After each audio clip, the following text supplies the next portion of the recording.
Yo, what's good, people? This is part 37 of Condensed Chaos by Phil Hine. Let us get into this, shall we? Witches, wizards, warlocks, magicians, magus, and magi, eyes here every day with the high vibration, the high frequency, showing you this sickness immunity. I'm telling you now, if you had one of them meters that could read your vibration frequency, the shit would just blow up in your hand. Don't worry, your hand will still be there. Alright, you won't be looking like Tug Speedman when he holds the grenade too long. Anyway, we're going to talk about love and getting laid magic. I know you're ready for that. But before we touch on that, let's talk about protection. I don't mean condoms. Now, protection spells are popular. But what exactly does protection mean? Protection from earthquakes, mugging, meteor strikes, or what? Does then protection mean safety? All questions of safety are relative. Why is it that you desire protection? Is it that you are clumsy or that you don't look where you are going? If this is the case, use techniques which drag your attention to what's around you at any moment. Cultivate the danger alert sense I discussed in chapter 3. There is also the issue of protection against magical attack, to which some people become concerned with to an obsessive degree. Well, don't worry, because there isn't any. 99% of magical attack is self-inflicted.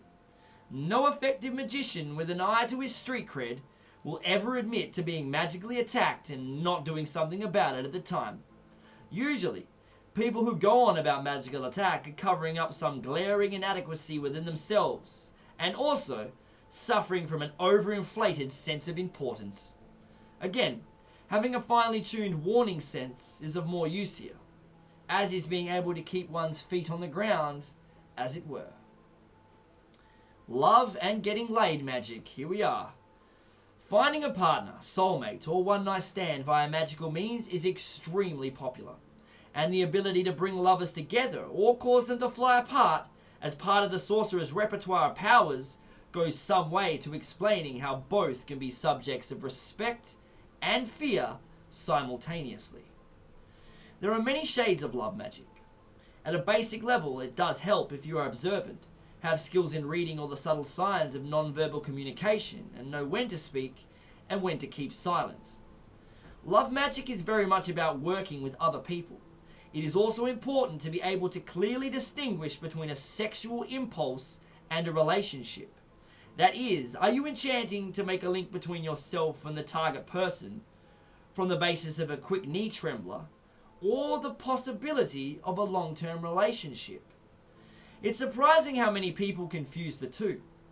It should be recognized that often our desires about what constitutes an ideal lover are usually contextual, and very often differ from our actual needs. In my experience, casting love magic spells with a particular person in mind never works out satisfactorily. I have personally found it more effective to enchant for the lover I need rather than the lover I want. Love spells are thought to be fairly innocuous, while cursing magic is generally held to be reprehensible. Has no one ever thought about how much of a curse becoming involved with another person can be? If you are ever tempted to interfere in the drama of someone else's relationship troubles, do bear this in mind. Before you wade in, of course.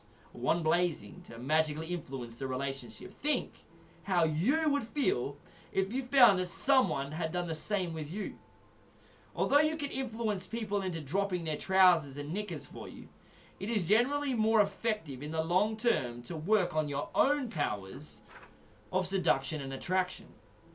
Sex is magical and can be made more so, but if you are a short, spotty Herbert with the charisma of a brick, then all the spells in the world are not going to make Playboy models fawn at your feet, unless you perhaps enchant for wealth and have major plastic surgery, or discover some other quality or aspect which you can enhance towards this eventual goal.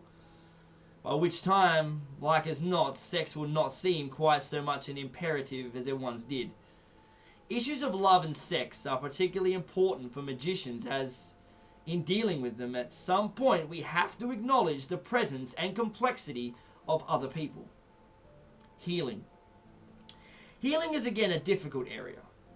It is an area that demands results, and approaches to magical healing tend to become fairly methodical and common sense. It is interesting to note that such down-to-earth techniques and methodologies tend to have been squeezed out from the main body of Western occultism into areas such as witchcraft or spiritualism, where participants are not afraid to come down off the astral plane and do something practical. Despite the gross industry in New Age spawned healers, the use of magical techniques in healing is an area which requires much work and investigation. If you are interested in this area, forget past life regressions, diagnosing auras, chakra massage, and all the other exotic stuff, and just go for a simple client gets better result. There is an example of a servitor for healing in the next chapter, and it's worth bearing in mind that if you become an accomplished healer, then people do sit up and take notice. Developing a healer persona can be useful, both for projecting a certain ambience and for maintaining a professional distance between yourself and your clients. See ego magic. The desire to be a healer must also be rigorously analyzed from time to time.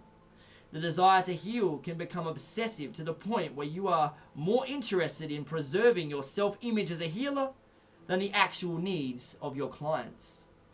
Alright, we're going to stop it there, and we will return with the 38th readout of Condensed Chaos tomorrow. I hope you enjoyed this one, because I sure as hell did. I'm going to go do some, what is it? I'm going to do some getting laid magic.